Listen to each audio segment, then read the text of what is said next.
Alright.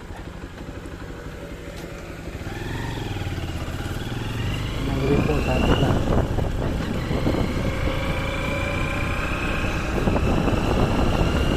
Dito po tayo sa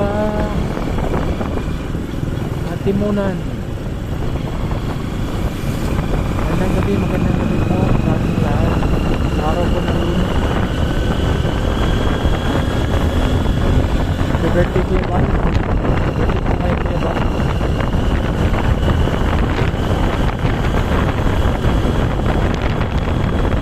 Dito, papunta na kay kaya lang, waiting po tayo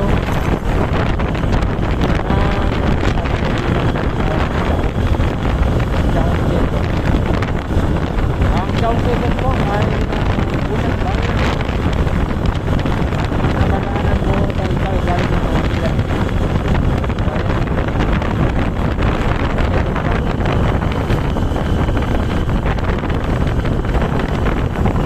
Galing Manila o nakanaanan huling bayan pa na ng Pablo. Next ang Pablo so ikaw naman po ay galing ng Napa, Bicol, dahil Makalito. Muna kadaanan ng babayan ay malawak. Maglapas mo rin ang Elena, Kabubog, Robin po yan. Unang kadaanan ng malawak. Next to kalawak ay ang Lopez. Next to Lopez ay ang Gumapa, Cardel, tapos yan sa Timunan. Timunan malapit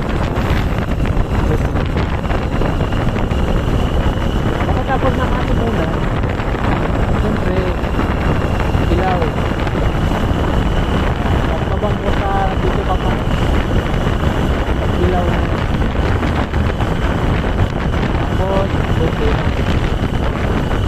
Yan, tuloy-tuloy ka. Kung galing ka ng Bicol, Lucina, tapos na rin. Kung ikaw ay balik kaya ba? Makati ka lang.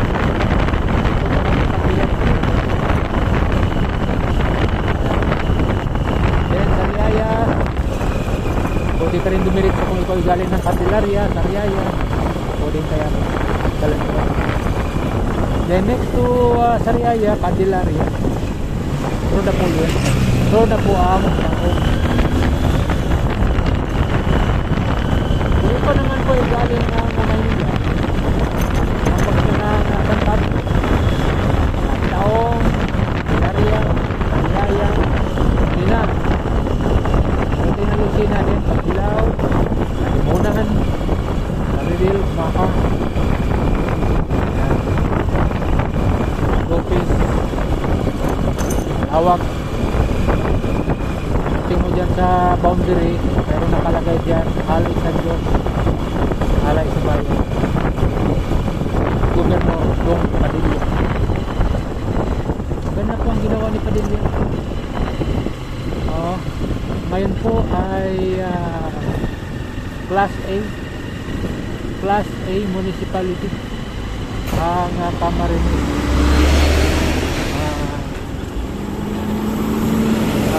Class A province or hindi, Class A province. Camarines.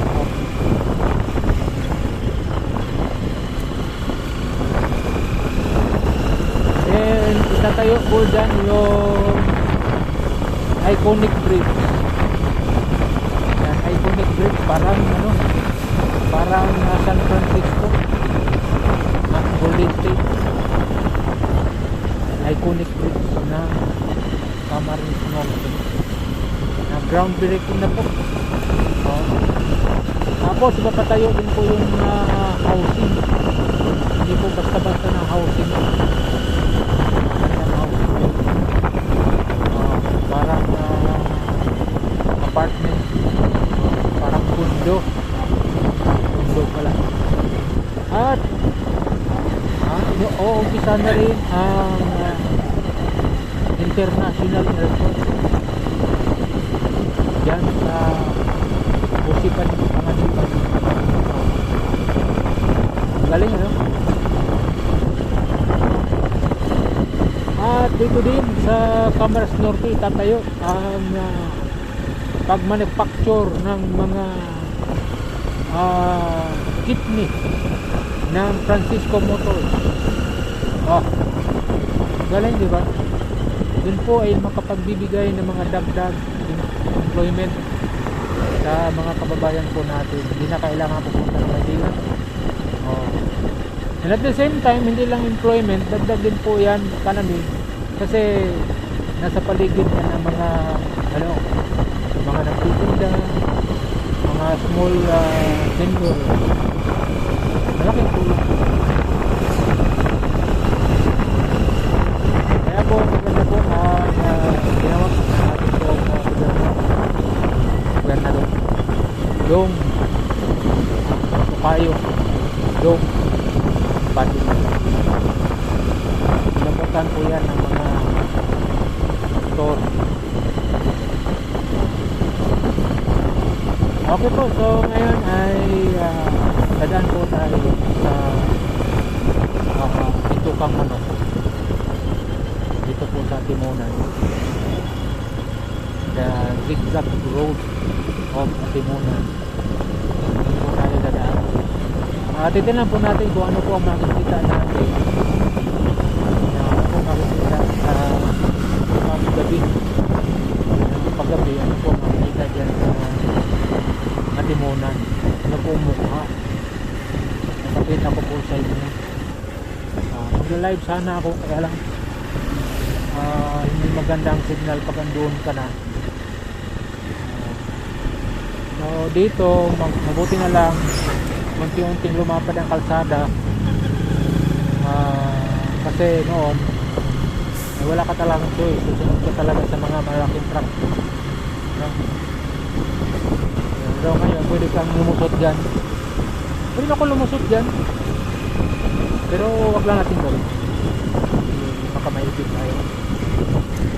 Kung araw pwede, makita mo unahan, pero pag gabi kasi limitado ang vision natin, dahil sa siyempre kung saan lang yun naabot yung ilaw, yun lang yung makikita natin.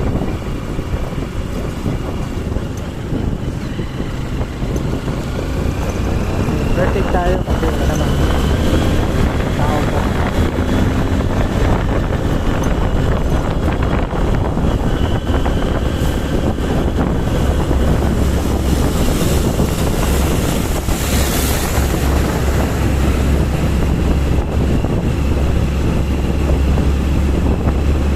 Tuloy-tuloy po din ng tuloy-tuloy din po yung paggawa ng mga kalsada natin. Pati yung mga kalsada ng Camarines Norte po,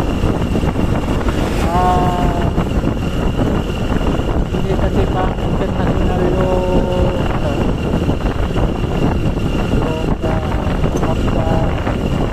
paggawa noon. So maganda siya kumpara sa mga kalsada sa Tapos.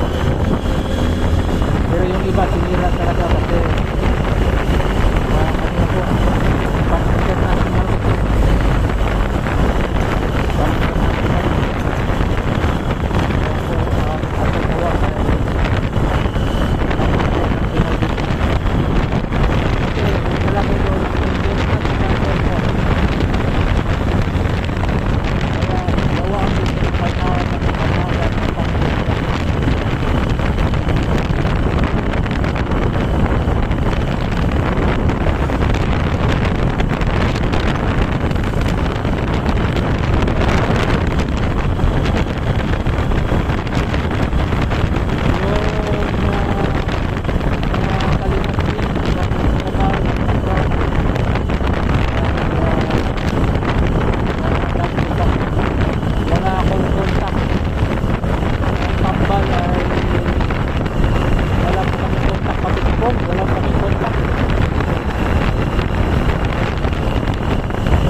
ko yung listahan.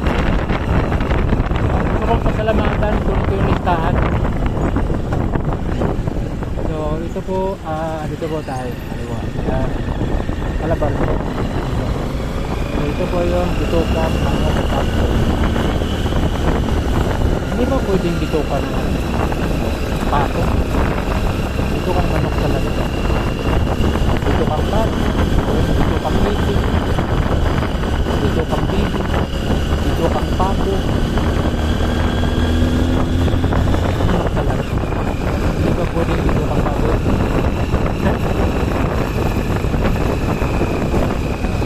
Ako, gano lang ako para hindi ako antukin.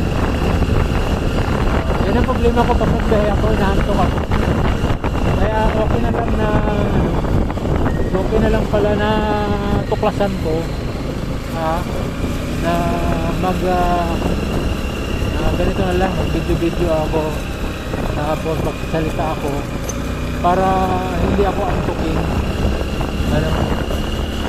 Kaya lang video ko lang kasi kung i-live ko ito dito hindi magandang signal, putol-putol, tapos malabo, hindi maganda.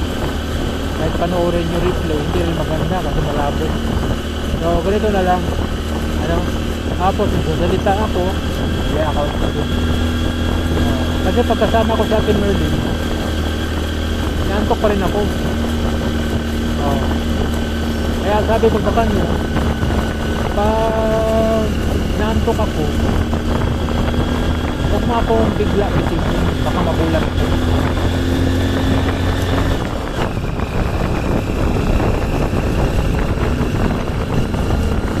Yan. Ang po, siguro ang diferensya dito, kung dito ka nadaanan sa baba,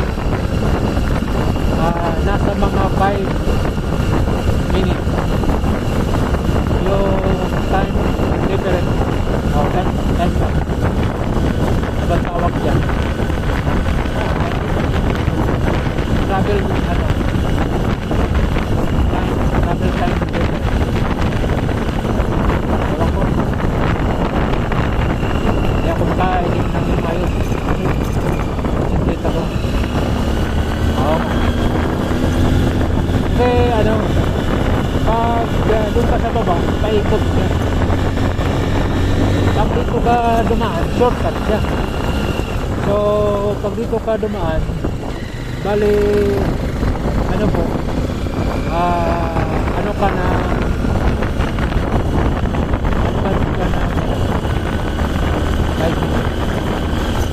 sabay-sabay kayo umakyat. Yung isa diretso doon sa baba, diretso.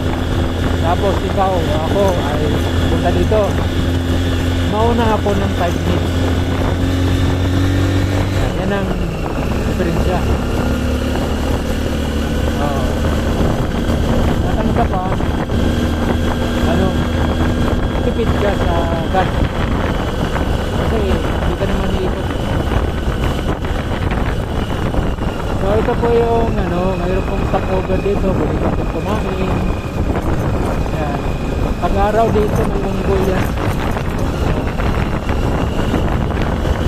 Pag-araw dyan may unggoy mo nakikita dyan kapag meron yung malaking gas. Pero ngayong gabi ang medyo pakita.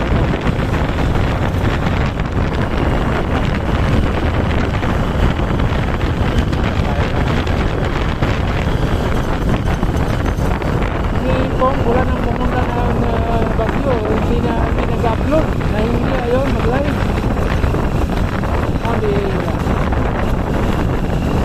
At saka din daw kasi yung bagyo kasi brown out, kaya nagtitipid sa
halos magkasabay-sabay lang kami.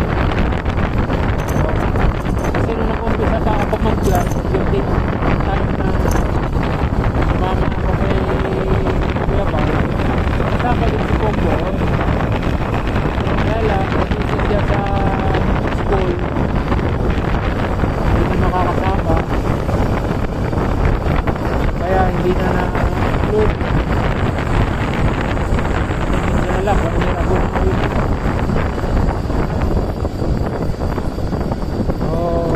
Sabi ko, kung tinutuloy-tuloy isa na niya, matagalan at kapinabakalan. Kaya salamat po sa support nito. Dahil kong kasama. Dito na po tayo sa Buena Vista Spot. Buena Vista Spot. Pinita po dito mga Vista. Pwede ka tumingin doon sa baba. Dito pwede po tumingin doon sa baba. Kaya lang, wala kang makita, ilaw na makita. Ito po yung makikita natin paggabi dito sa Bituka Pub. Bituka Pub.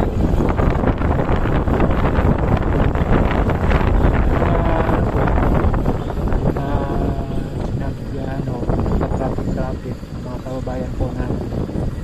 Kung meron ka mga barya-barya, pwede ka mag tapon-tapon dyan.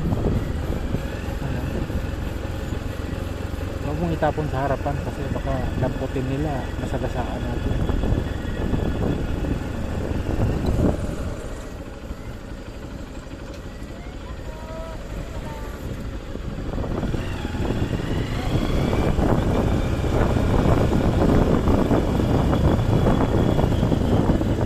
Salamat.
Buti na lang may mga kasabay-sabay tayo.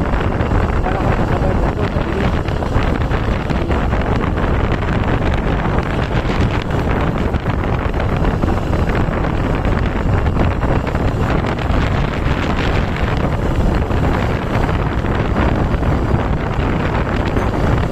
Oras po natin.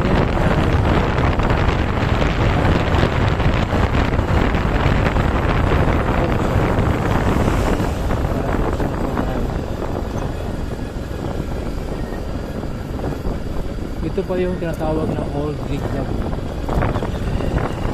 Mga bus nyo dito po madami. Ipin mo ang ganito. Bus mo.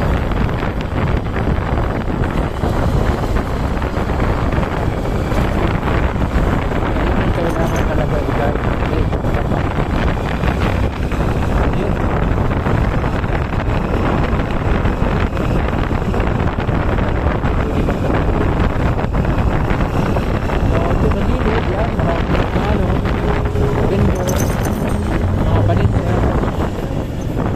Magkape-kape.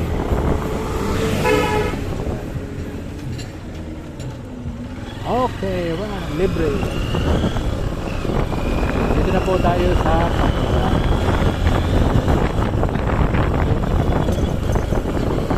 So, yun po. Ayan, ang kalsada dito. Pero kapag dumaan ka na, tapat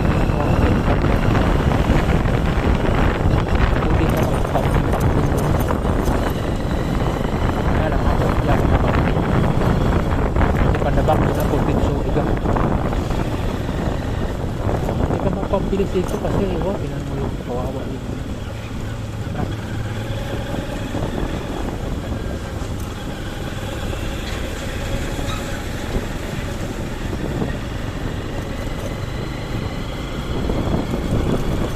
Okay.